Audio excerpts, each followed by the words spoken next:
në proceset e integrimit evropian të vendeve të ish-lindjes komuniste,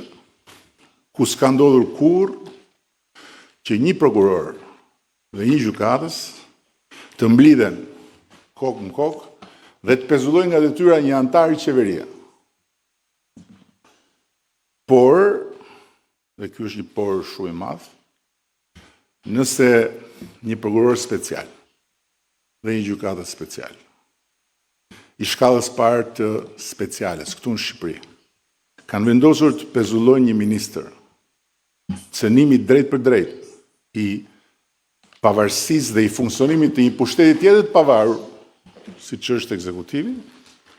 duke marrë kompetencat e kryeministrit, të presidentit dhe të parlamentit prej nga buron mandati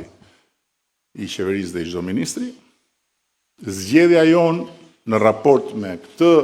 fakt është strategjikja si gjithmonë për ta ruajtur dhe për ta mbështetur pavarësinë e gjyqësorit si parakusht, edhe në këtë rast ekstrem.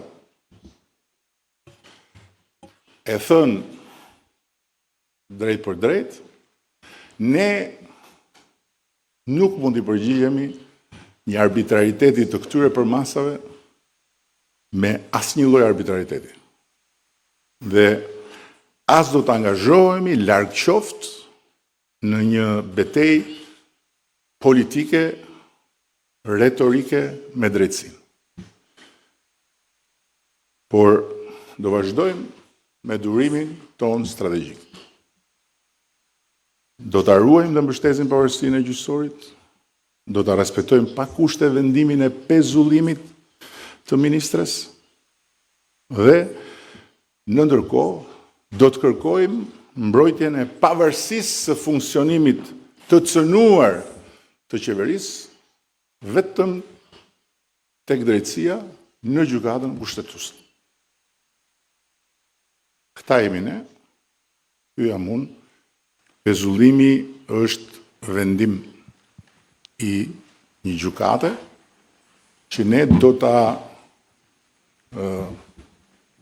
përcjellim në gjykatën kushtetuese si një akt brutal ndërhyrje në pavarësinë e pushtetit ekzekutiv.